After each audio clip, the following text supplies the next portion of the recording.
Evening, everybody. I met a couple of you already. My name is Nick Keeves. I am a industrial real estate broker.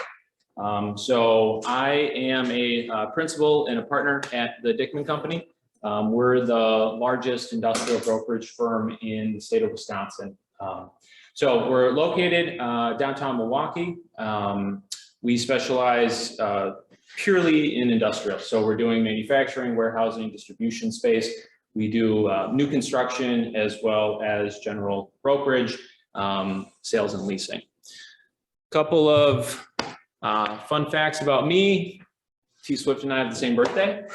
I've been in Milwaukee since 2008. I graduated from UWM in 2012 with a degree in marketing and certificate in real estate. My wife is Alicia Keys, coincidentally, and like I said, I've been with the Dickman Company since 2016. So although we're not the largest firm employee-wise, there's 8 active brokers, we're the largest by dollar volume. So in the last 3 years, we've done a little over $500 million in transaction volume. So a lot of the deals that you see, will be by guys like Cushman or Colliers or JLL. We don't fly a flag of a parent company. We operate under our own brand, it's our own name, and we're based right here in Milwaukee. So I touched a little bit on this, sales and leasing, development, representation, analysis, valuation. So this is going to be kind of the standard offering for any brokerage firm, whether you're commercial or residential. Sales and leasing, you have a building that you either need to sell or that you want to buy, you call somebody like us, we'll come out and handle it for you. Development, so we do new construction for industrial. These are going to be like the big boxes you see going down 94 that Amazon and Uline are occupying. We'll build those to suit, so excuse me, so we'll build those for a particular company, or we'll build them on spec. So we'll just go out, we'll take down the dirt, and then we'll build the building and hopefully fill it with a tenant pretty quick. Representation, this will be like lease renewals and contract negotiations. So sometimes we'll work with companies, they need to renew a lease at their current location with their landlord and they want an intermediary. They'll hire us to come out and do that for them. And then analysis and valuation, this is going to be similar to what an appraiser does. We're by no means appraisers, but we have a very good idea of what's going on in the market. So we can come out, use a couple of different methods and help somebody establish a value.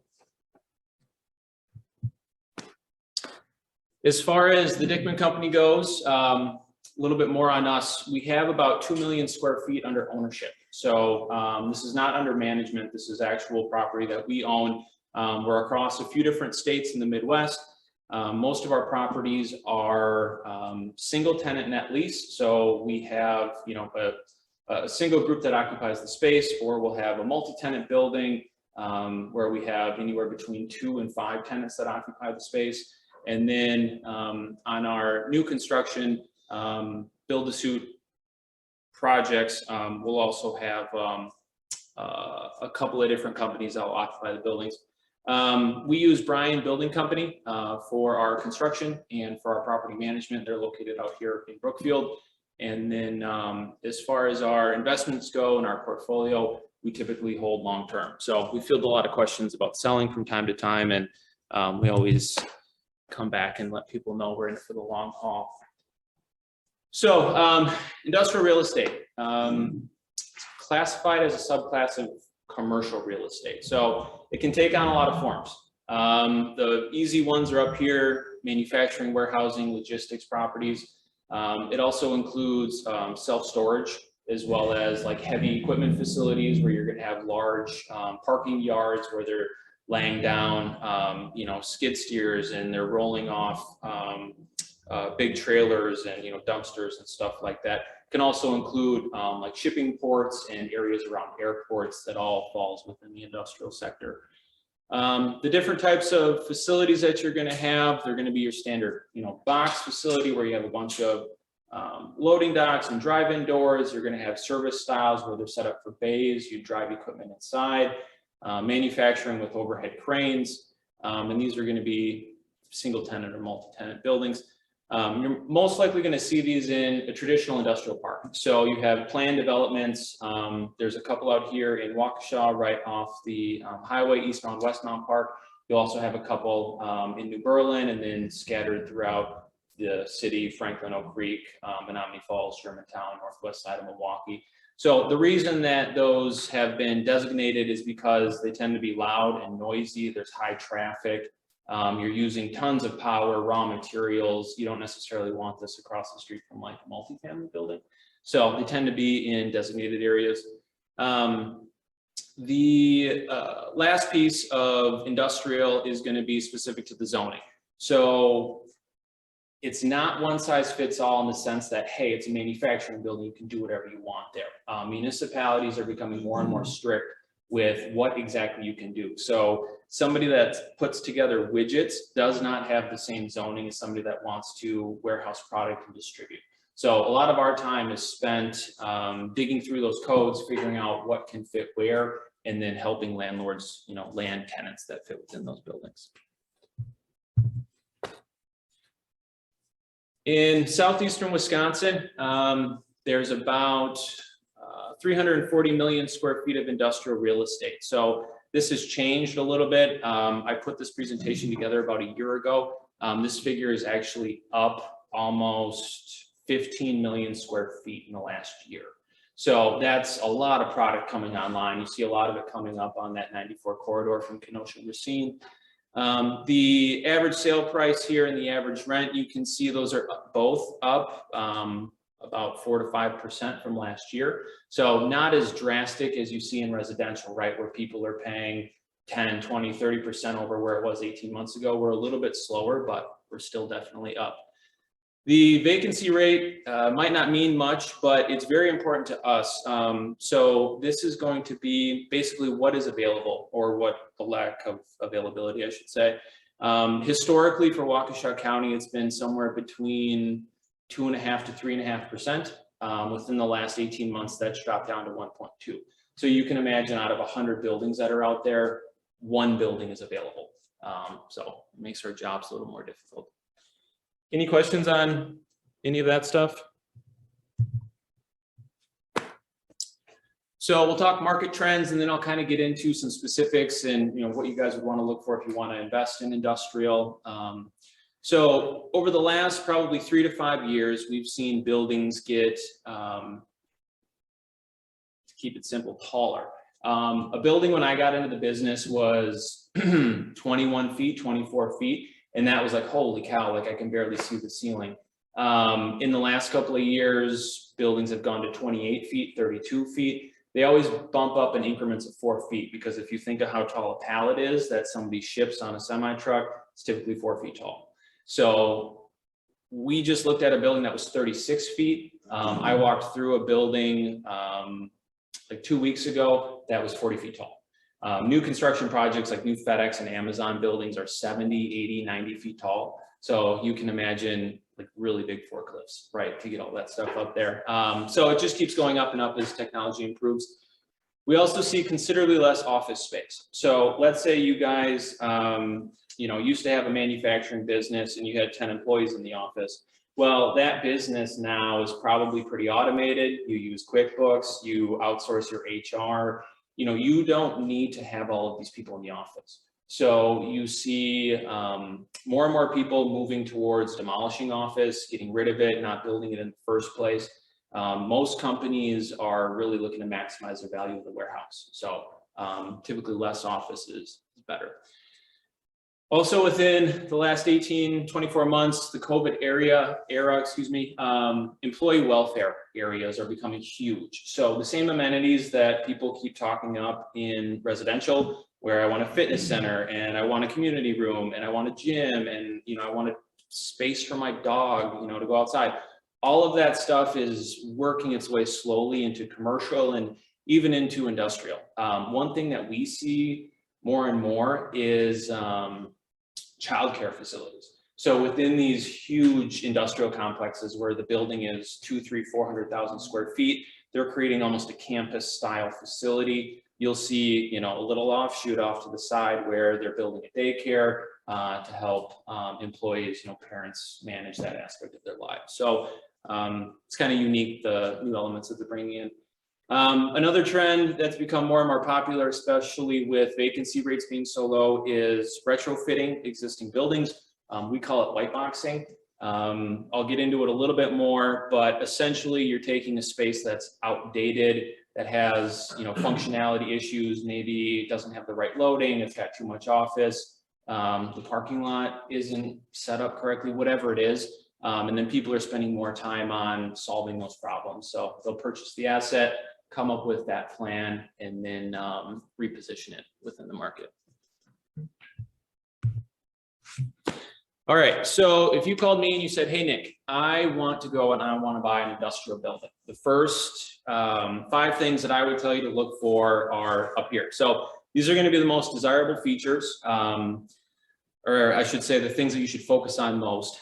So location, location, location, right? Super cliche within real estate, but you'll find some of these assets that over the years, people would go out, they'd find a farm field, right? Or they'd find an old building or whatever, and they'd put a manufacturing business there. Well, people in manufacturing and industrial uses tend to stay where they are. So over time, the building expands, and then they upgrade it, and then they, connect it to another building, right? Or they do different things to improve it.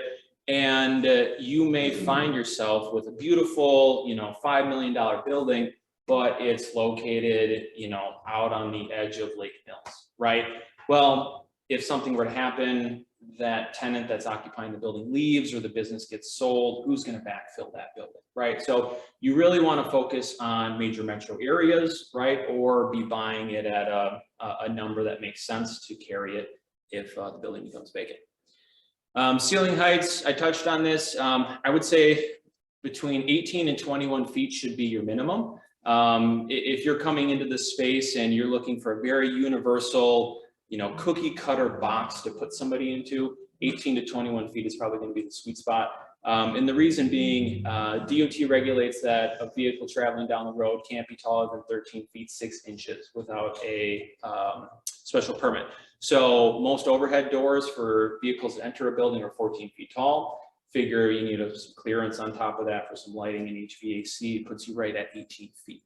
So anything below that means that you can't bring in equipment that's as large as some users may want to bring in. The loading doors are very critical. So I mentioned 14 feet. You could have a door between 8 feet tall, which is like your garage door at home, all the way up to 14 or 16. This may seem like a whatever thing to you, but think about somebody who has a business with box trucks, right? So they have a little delivery business and they're taking products around town. If they can't bring their truck inside for whatever reason, why even have a building, right? They're going to use the warehouse space, but if they got to take all the product outside, they can't park it overnight, they can't work on it, they can't, load it up in the morning, kind of renders it pointless for them. So the loading doors are very important. That warehouse to office ratio that I mentioned. So the rule of thumb is 90% warehouse, 10% office. So if you're looking at one of these projects and you find a building, it's like, wow, this is a great deal. It's 50% office and it's 50% warehouse. There's probably a reason it's a good deal, right? Because the other guys that are looking at it aren't able to wrap their arms around it because it's just like, well, who needs 50% office in today's market? There are users out there, but again, if you want to keep this really cookie cutter, that 90-10 rule is kind of ideal. Beyond that, power, parking, and the ability to expand. So people in manufacturing, they use a ton of power. Here in an office, you're going to use computers, printers, lights, HVAC. That's about it for electricity. In a manufacturing facility, you're going to be running huge pieces of CNC equipment. You're going to have plastic injection molding. You're going to have overhead cranes picking up steel. This stuff uses tons and tons of power. So if you can find a facility that already has, 1,000 amps, 2,000 amps, whatever it may be of power, that's going to be a big cost savings, because if you have to bring it in specific for a tenant, I mean, those costs can be anywhere between $50,000 and $150,000 to bring in a new service line to meet the needs of one of your tenants. Parking and the ability to expand. So parking, it's as simple as it sounds, right? Is there enough employee parking around? But also when we're in industrial, parking can mean outdoor storage. So outdoor storage, you're going to park your trucks, you're going to lay down equipment, you're going to do whatever it is that you want to do outside. Some companies even use exterior space to store product and to fabricate. So if they're working on like a really big piece of equipment, they'll take it outside to weld it or cut it or whatever it is. And then outdoor storage can typically be used for expansion. So if you need to put an addition onto the building or add loading doors or whatever it is, having that is super beneficial. Any questions with that stuff? Yeah. Like, is it a challenge to, if you have the overhead doors at 14 and like you want to make it more desirable, make it 16? Mm-hmm. Is it a lot of hoops to just raise it, just cut it out, make it higher? No, it's not. It's very easy to do. It's a matter of cost. For example, if you have a masonry building and you, let's say you have a 10-foot door, you want to put in a 15-foot door. You basically take the door out, you're going to have a steel header or like a beam that supports the door. You're going to bump that up to 14 feet or 16 feet or whatever, put it back in, order a new door, a new lift, new track, all of that stuff. You're probably looking at $5 grand, $7 grand to do all of that work. Yeah. You want to cut a new one in totally from scratch. You got to do like a foundation cut and do the whole opening. I mean, you could easily spend $20,000 or $25,000. So it's all possible. It's just a matter of what does it cost, and then can you recoup that investment? But it's very common. So like on a metal building or a masonry building, it happens quite often. You're talking about doors, right? Mm-hmm. Also like the height of the building, ceiling height. Is that something people do as well? Or? Yeah, so you see it from time to time where people will actually lift the ceiling on a building. It tends to be on larger assets. I think they shoot for over 50,000 feet. It starts to make sense financially, but you could come in and you could have a building where it's like these ceilings are probably about 14 feet tall. You could come in and want to raise it to 20, right? Because you could attract so many more groups. Well, the cost to do that is huge. So if you find a building that's large enough, you can spread that cost out over, enough square footage to make it back in your rent. And it's definitely doable. Yeah. So if you want to purchase an industrial building, so you called me and said, hey, Nick, I just sold a duplex. I want to 1031 the money. I want to put it into industrial. What do I do? I set you up on a schedule like this. So the timeline, this is like trying to find any type of investment property, right? We could land on something like the first week that you call me. Otherwise, this could be a 6-month, 8-month, 12-month process. It all depends on what you're looking for, where we're at in the market. The process is going to kind of follow that residential or general commercial timeline. Typically takes somewhere between 60 and 90 days. And that's going to be your financing, get your appraisal. I'll talk about environmental survey, talk to the municipality about your zoning, and then ultimately waive contingencies, and it takes a couple of weeks to close. The people involved in this transaction are very important. So not that I think that highly of myself, but a broker in commercial real estate and specifically industrial, because multifamily, there's been a lot of creep where guys go from duplex, 4-family, 8-family, 12, 32, 64, right? And it's very easy for them to kind of scale. Industrial, on the other hand, there's not really a way to go from like 0 to 100, right? You're just like, you're making this giant jump. So having somebody that, has experience, knows what they're navigating as far as the environmental and the municipality and zoning codes go is super important. So start with a great broker. Having a lender that you have a relationship with is also great, because you're gonna, again, run into some environmental stuff perhaps. Title agent, insurance provider, attorney, tradesman. So everybody that's not bolded is very important, but these two are things that I can't stress enough. So your environmental. When you're dealing with industrial properties, you're dealing with industrial messes. So if you can imagine, let's say it's 1950, over here off of Sunset somewhere, there's a little machine shop. Well, that guy used to work on this piece of equipment and all the oil would come down into this like little like cup or like a bucket. And at the end of his shift, he would literally, he'd walk outside and he'd go like this, and he would just throw that bucket of oil or whatever out into the yard. Nobody cared, right? It wasn't a big deal. Well, fast forward 2022, people absolutely care. So a lot of these, issues with environmental relate back to people spilling stuff, intentionally pouring stuff, underground storage tanks. There's a whole litany of different issues that can come up environmentally when it comes to these properties. So you want to make sure that you have an environmental inspector or environmental consultant that you trust and that can help guide you through this process, because I've been in situations where companies will come in, to be quite honest, they're looking to earn a fee, right? Or they're looking to bill hours, and they'll send you on a wild goose chase to inspect all these different areas of the property. Or you could have an inspector that is maybe a little more realistic or has experience with these types of issues, and they can help guide you through that process quicker, more cost effective. Ultimately, your environmental is going to be the person that kind of makes or breaks the deal, because somebody can go in there and say, stop, right? You got to look at this, you got to investigate it. Or you might have somebody that says, you know what, this looks okay. In my experience, I've dealt with it. You don't need to worry about it, and you can move on. The other person to work with, try to keep close to, be best friends with, is your officials at the municipal offices. So I talked a little bit about zoning. It's not the one size fits all. Sometimes you need to get a special use permit or conditional use permit. You need to have something rezoned. You need a variance. When you're working with these different companies that do different things, somebody's going to need an extra door, right? And that door has to sit facing a road, right? And like, you don't think about this stuff with multifamily, but with industrial, you have setbacks off of highways, you have landscaping standards, you have, ratios for parking, and there's a lot more that goes into it. So being comfortable with the municipality, talking to them as much as you can, being upfront with them on what you want to do will help make the process go a lot easier. Questions? Environmental or zoning?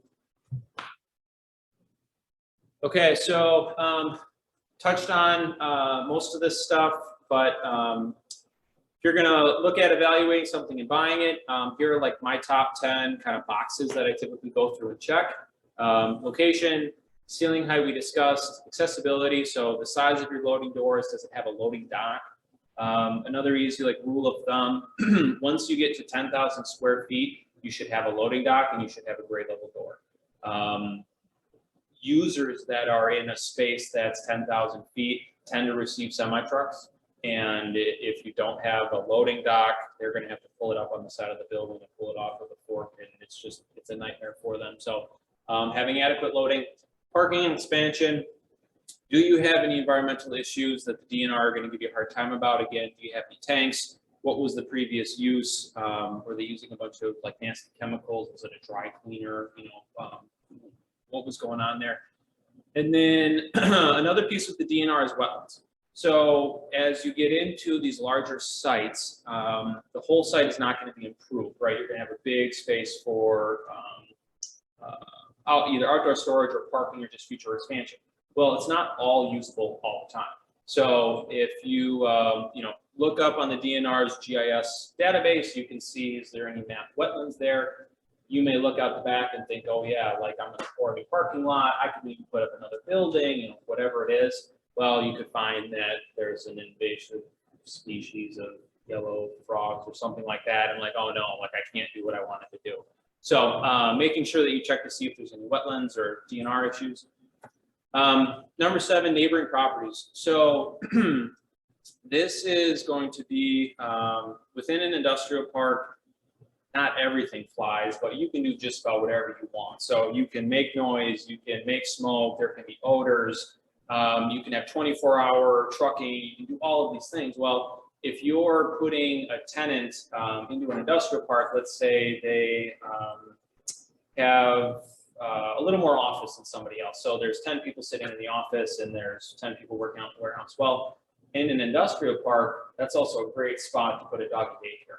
So you could wind up with a Central Park right next door to you, right? It's like, oh my God, there's all these dogs barking constantly next to me. Or you go right next to a company like Miller Stamping, where like every 30 seconds, it's right. Like you have these uses that can be very loud and very disruptive. So take a look at who your neighbors are. Make sure that they're not going to cause headaches for you in the future. Divisibility. So this is with re-tenanting or repurposing a facility. Can you split it up for multiple tenants? If your tenant leaves for some reason, can you cut it in half or thirds or whatever? Can you figure out a new loading door for them? Can you split the utilities? Is there a way that you could cut it up so you could make it into multiple tenants? We talked about municipality, zoning, and then number 10 is future use.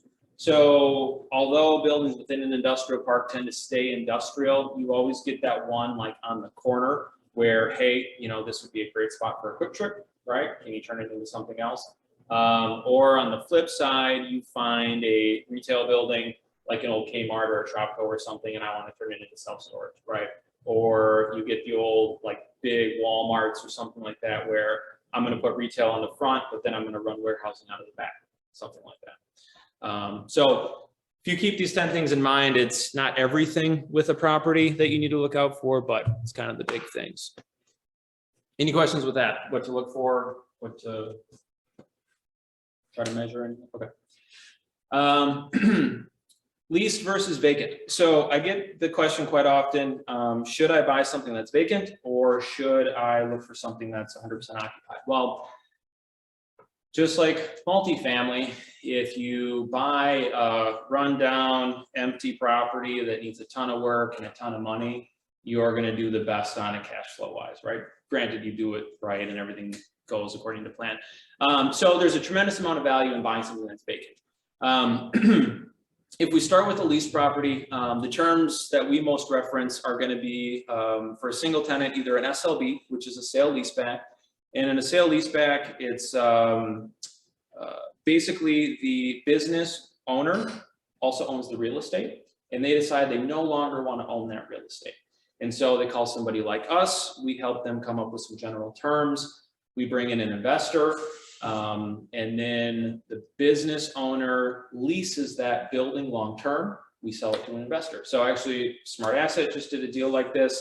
We had a manufacturing company, and they no longer needed to own the real estate. They had some things going on in the background where they wanted to free up all of the equity that was tied up in the real estate. So we executed a lease with them.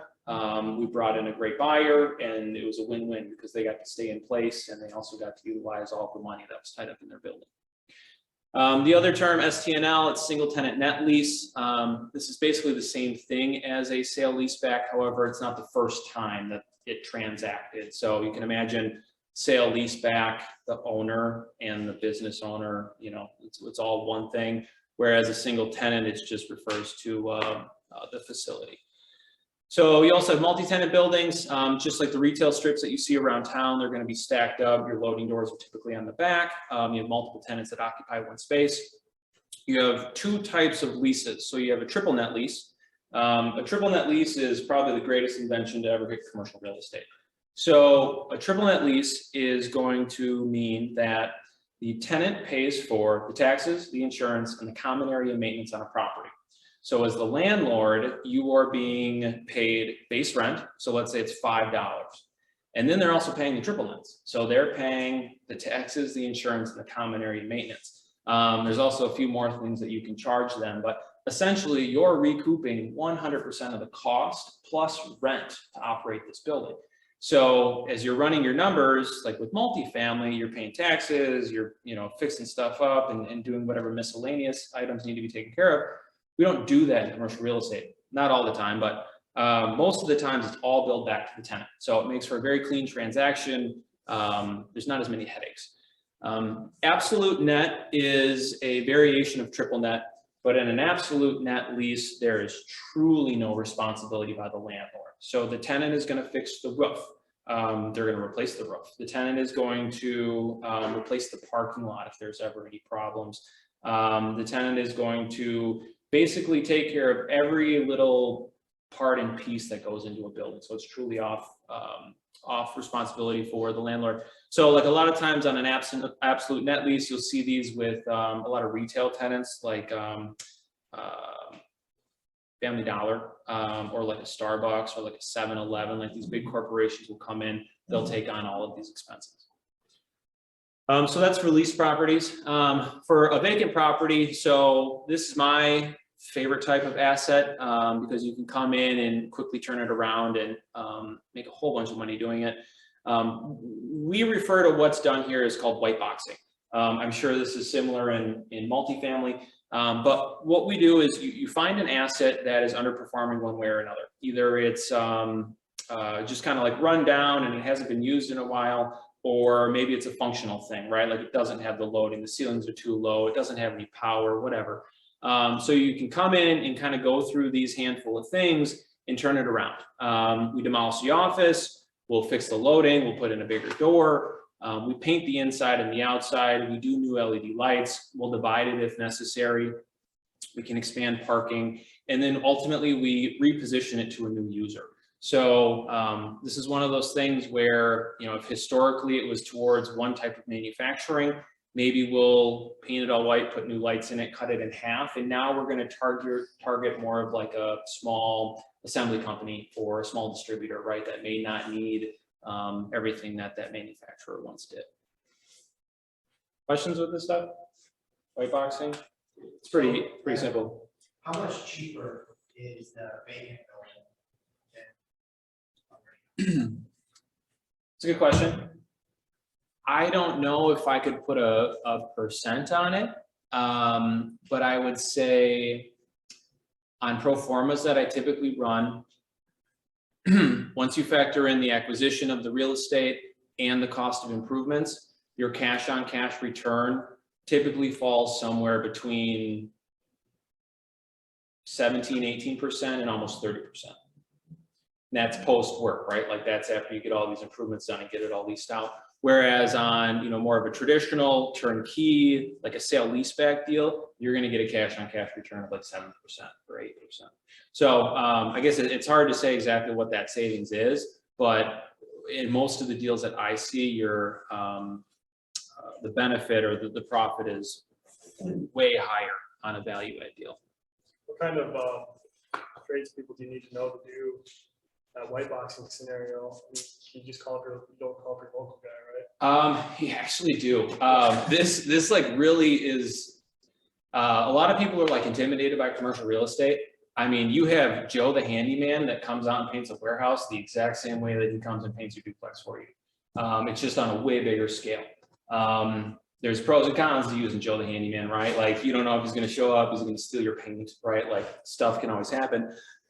But there's quite often overlap between the same contractors that do residential and multifamily that come out and do this.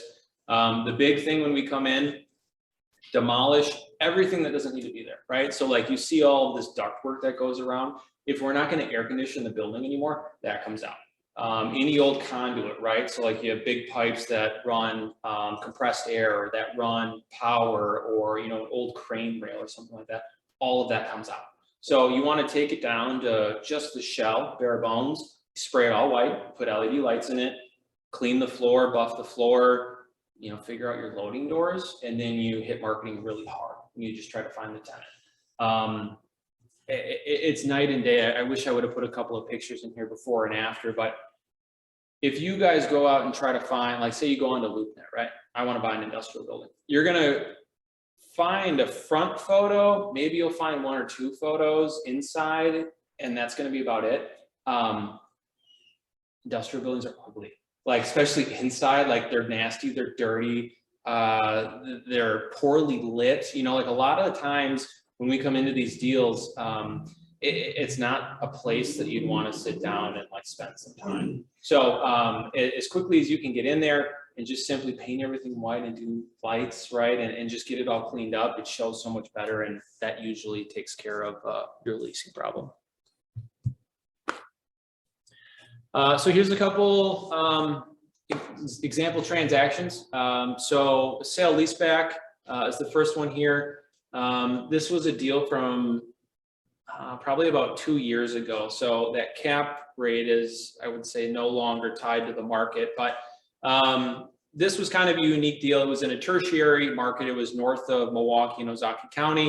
It was a little bit shorter of a term on the lease. So you see 5 years here. Typically on a sale leaseback, we're going to see 7 years, 10 years, 15 years. However, those shorter term deals, 3 years or 5 years, they tend to yield more cash flow. So it's not a bad thing to have a shorter term lease, but what we typically see in these situations is 7 and 10. There's a market rate there about $450. I would say that that rate is probably closer to $5 now if this building were vacant. And then purchase price of $2.5 million, a little over $50 a foot.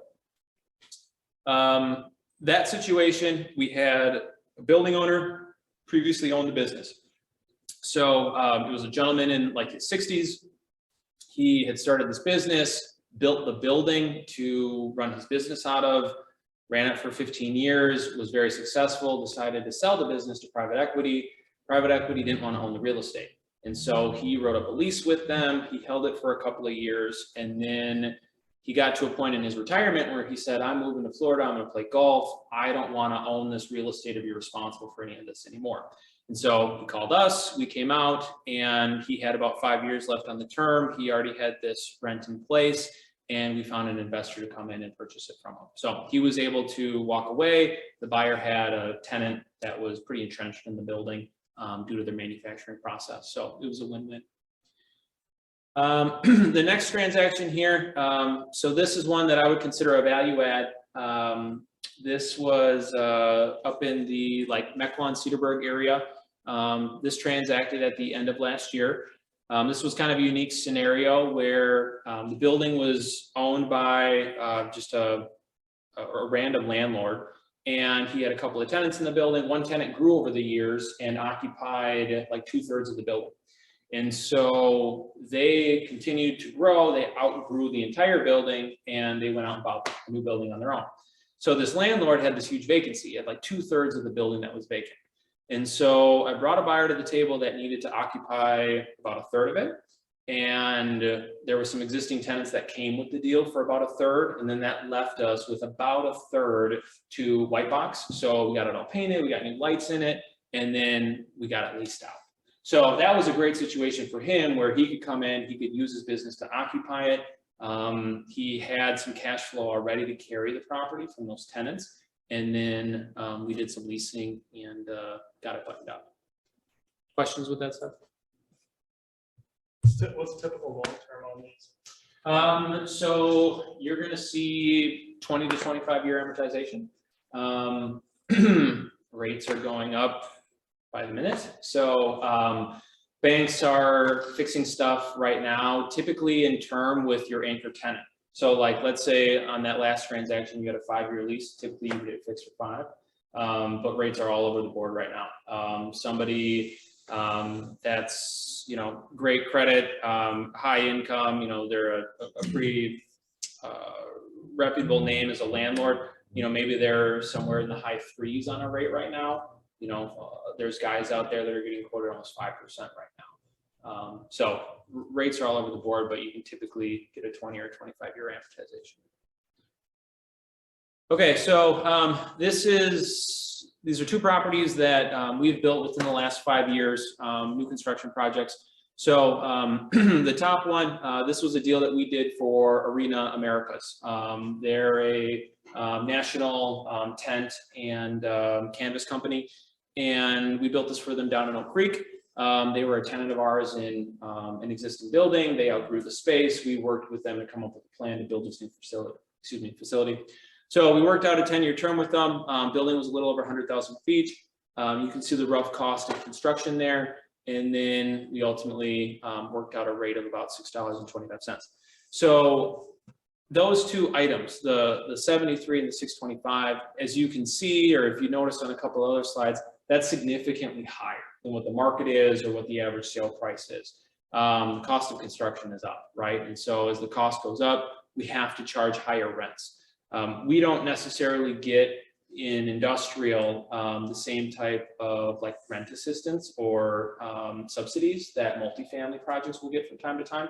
We do take advantage of TIFs and TIDs when they're available, but a lot of times you're talking about a big farm field, you have to run a mile-long street that can support semi-trucks coming in. You have to run water for sprinkler systems. You got to bring in fiber. You got to bring in, you know, phone and internet and power and gas and all this stuff. So a lot of times when we see a TIF, it's just used for the improvements of the site. So we don't necessarily get to cash on that to help our deal or help our numbers.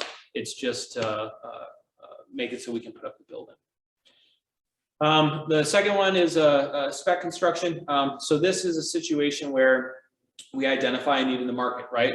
Let's say we're getting a lot of phone calls down in Oak Creek. Guys say they need, you know, this type of space. We'll find a piece of land down there. We'll go down. We'll work with the municipality. We'll go through the entitlement process, and then we will actually put up the facility without any tenants. So this is one of those things where like you're holding your breath for like an entire year. It's like, oh my God, like, am I going to land somebody at this building? But you know, if you do it enough times, you kind of know what to look out for. So this project start to finish takes us somewhere between 8 and 12 months. Once we find the piece of dirt, it takes us about 3 to 4 months to go through that entitlement process and the site testing and the site work, get everything approved. And then it's usually 5 to 6 month weather permitting window that we actually go out and build this building. So it's actually a very quick process. You'd be amazed when they pour the footings for one of these buildings, like 2 months later, you have what looks like a completed facility. A fun fact, we pour the floors last. So when you go inside of one of these buildings, it'll look like what you see in the picture and there's dirt on the floor. So it's kind of crazy. And that floor won't get poured until like a couple of weeks before the building is done. We run all the utilities and pipe everything through that floor, and we don't want to cut into it. Like I said, this one was in Oak Creek. That rate there, that 595, that's a little bit closer to that market average that we were talking about. You know, although it is a little on the high side, you're talking about a modern building. So a building like this is going to have either 28 or 32 foot clear. It's going to be, you know, in my opinion, superior to the other products that you see on the market. All right. So how to find deals. You want to go buy something. I would really encourage you to try to form a relationship with a broker. It may not be me, right? I might not be the guy for you, but again, industrial is like a very niche, very small pool of guys. And it's pretty nuanced in the things that you need to look out for with the DNR and the environmental and zoning and all of these things. So I try to build a relationship with a broker, and then I would go cold call. Go drive, right? Like you don't have to be a broker or a sales agent to drive around the industrial park, see a building that's like overgrown or the parking lot looks like shit, or like it's just, it looks bad. You can go inside and be like, hey, I'm an investor, right? Like I'm looking for a building to buy. It might take you a few thousand times to do that, to like actually find a deal, but like that's how we do it. So like I can tell you, when I got started in the business, I would go out cold calling like 5 or 6 hours a day. I would just drive through these industrial parks and I would get out and I'd walk in and I'd ask to talk to the business owner or the building owner. So it's not ultra sophisticated or really hard. It just takes effort. So develop a relationship with the broker, cold call, you know, rinse and repeat, do it over and over again. These are some just basic networking life things, but I think everybody should live by them. Try to make a friend, right? Like you really don't want this to be transactional, any type of real estate. Like you're here for the long haul. I met the guys at Smart Asset like almost 3 years ago, I think. We've closed 3 deals. I heard Brock on a podcast and he said, we're in Waukesha, Wisconsin. And I hit him up and I was like, hey man, I got a deal for you. So like, you never know where that deal is going to come from, and you want to be genuine in your efforts. Staying organized. Anybody that's managing their own, you know, apartments or duplexes or whatever it is, you know that bookkeeping is super important for multiple reasons, but try to stay organized too in any of your underwriting or your cold calling or your client management, right? So there's a few services out there. I was just talking to Brock. I use HubSpot. It's a free service, but it's a great CRM where you can manage all the people that you talk to.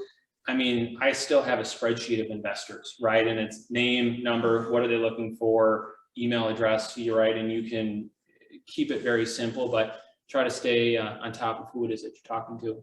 And then ultimately persistence pays. So again, it's a long game. In industrial, it's a little harder to break into just because we have kind of a finite amount of buildings. You know, you can go buy a duplex in just about any city, but not every city has an industrial building. So that's what I got. Any questions? How to buy industrial, where to buy industrial, where not to buy industrial? Anybody? Where don't you buy industrial? I wouldn't buy next to any residential areas where they're putting in, you know, like if you look on the outside of like Cottage Grove, for example, where there's like 2 million new units coming to market, you may be cool now on zoning, but after a few years, you know, there's going to be somebody in that office that complains about your trucks driving up and down the street. So if you can stay within an insulated park or like an established area, that doesn't mean that there won't be residences, you know, kind of scattered in. And we were talking about Butler. Butler is a great example of like a residential area that crept into an industrial area, and vice versa, it crept out. But in those cases, those people bought a house more times than not next to an industrial building, right? You kind of know what you're going to get. But with all this new construction for multifamily, you need to be a little more careful. What does the process look like of sourcing a tenant in this space? Sure. Like other asset classes. Yeah. So it's going to be a similar process where you know, you can do it yourself or you hire a broker.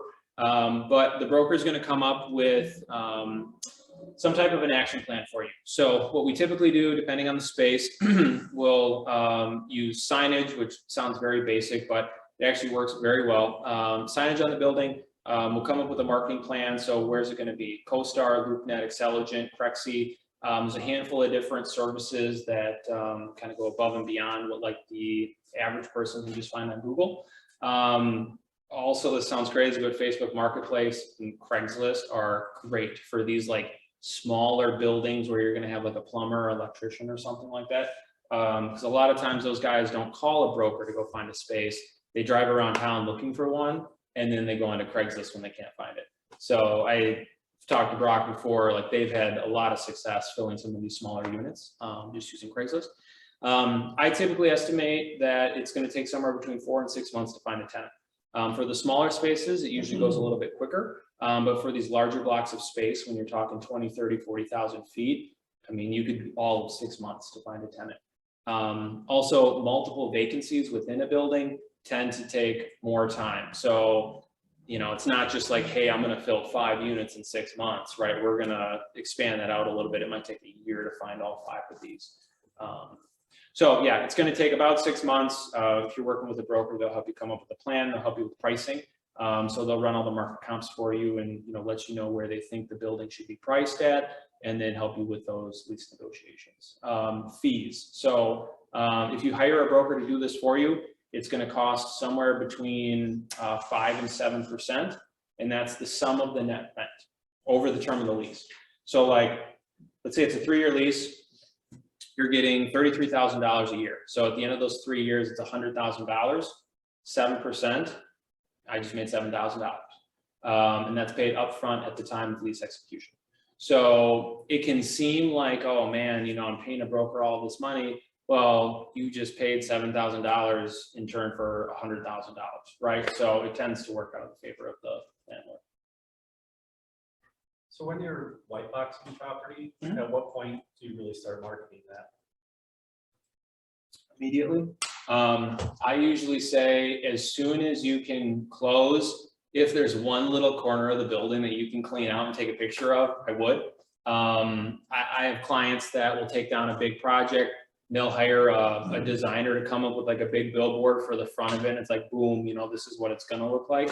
But a lot of times, if you know, really dial it in with your contractors, you can get a lot of these improvements done in like 4 to 6 weeks. So if you underwrite, hey, it's going to take me 6 months, You may have a month or so of downtime, but as soon as you get everything, it usually takes like 1 to 2 weeks to demo everything. I'd start walking people through as soon as you demo, just because it's like, now I can really see it. You spray the first coat of paint, it's like, wow. And then by the time you get lights in there, they're asking for a lease. So it tends to go, pretty quick, but I get them through as soon as possible. You screen these, when you're looking at tenants, you screen them on like the revenue, or how do you Sure. make sure that they're gonna stay in business, or, you know what I mean? Yeah, so on the smaller tenants, you're taking a little bit of a risk, but more times than not, you'll get a personal guarantee. If they have an established business where they've been in business for, say 3 to 5 years, they'll typically have financials. They'll have a P&L for the business, and you're going to request all of that from them. So, you're not asking too much if you say, hey, I want to see your tax returns for the last 3 years. You're going to sign a personal guarantee. I want to see a personal financial statement.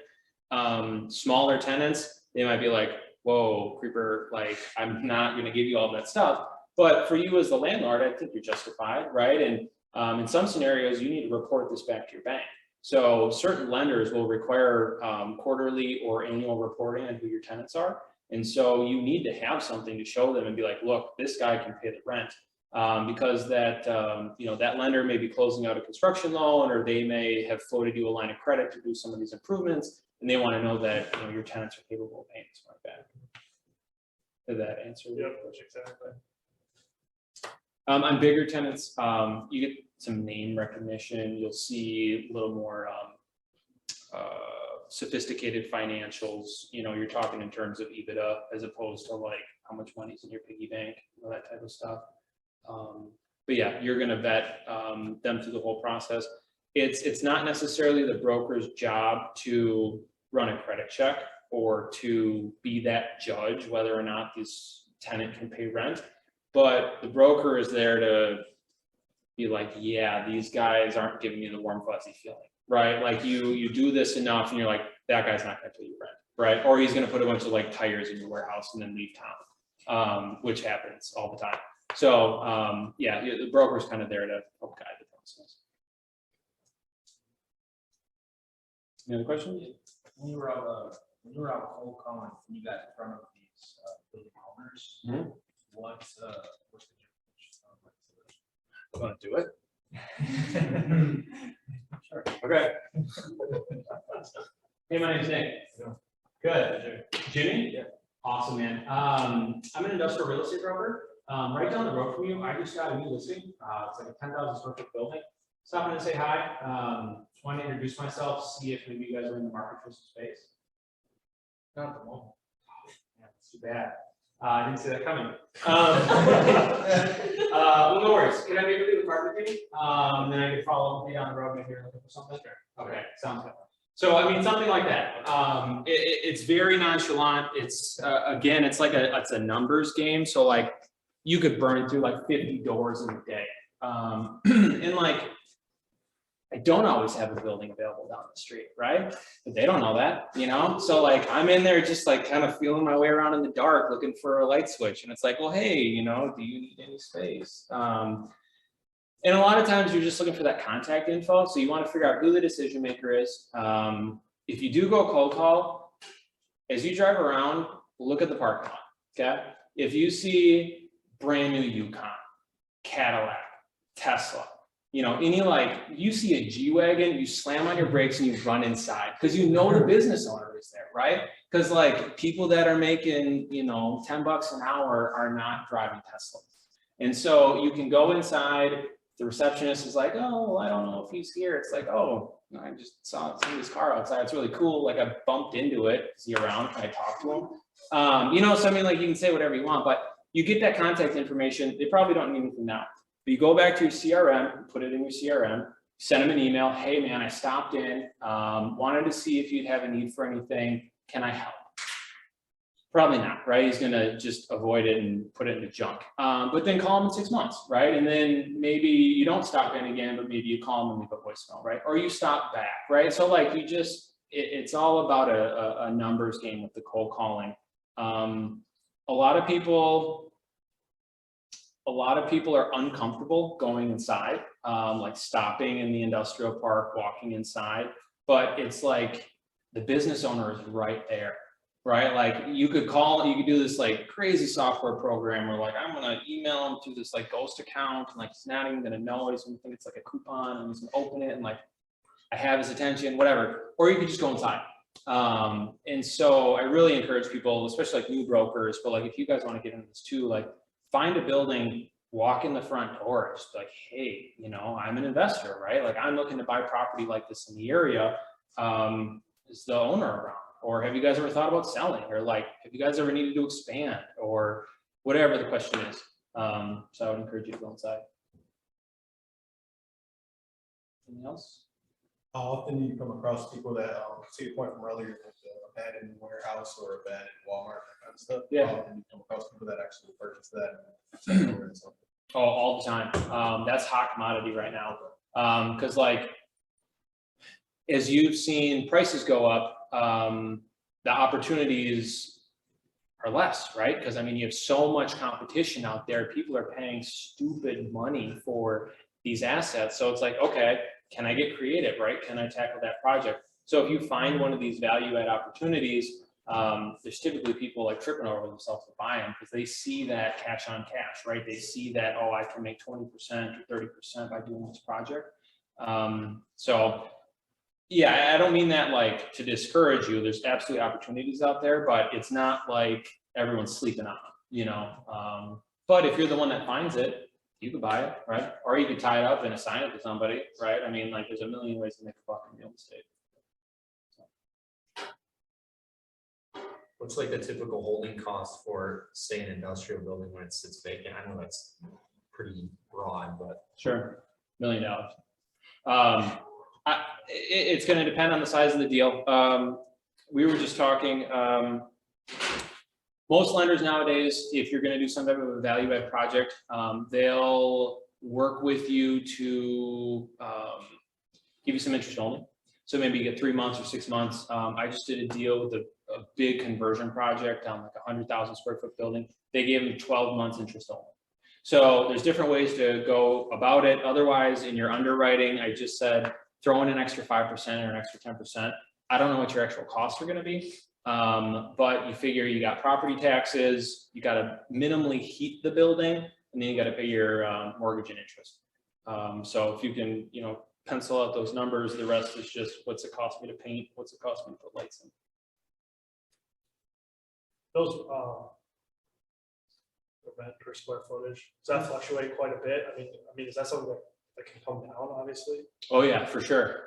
So like we haven't started to see rents come down yet, but interest rates will have a big impact on that because as people are cooling in the market and they're not paying as much as they used to, it's going to bring rents down because you no longer have to charge as much as you did. And so if you want to be competitive and take that tenant from next door, it's like, well, I'll give it to them for a dime less, right, or a quarter less. So since I got into the business in 2013, since I got in, I've only seen rents go up. But prior to that, rents came down significantly. So like we did a new construction project roughly like 2004, 2005. Our rent was like $8 a foot. During the recession, we could only fill it at like $4.75. Like we were barely covering the debt on the building. And then since then it's ramped back up to like $6.75. So, you know, you're in it long enough, it will adjust. But, you know, the last 9-10 years, I've just seen it go up.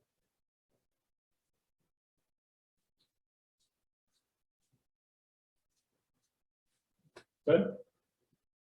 All right.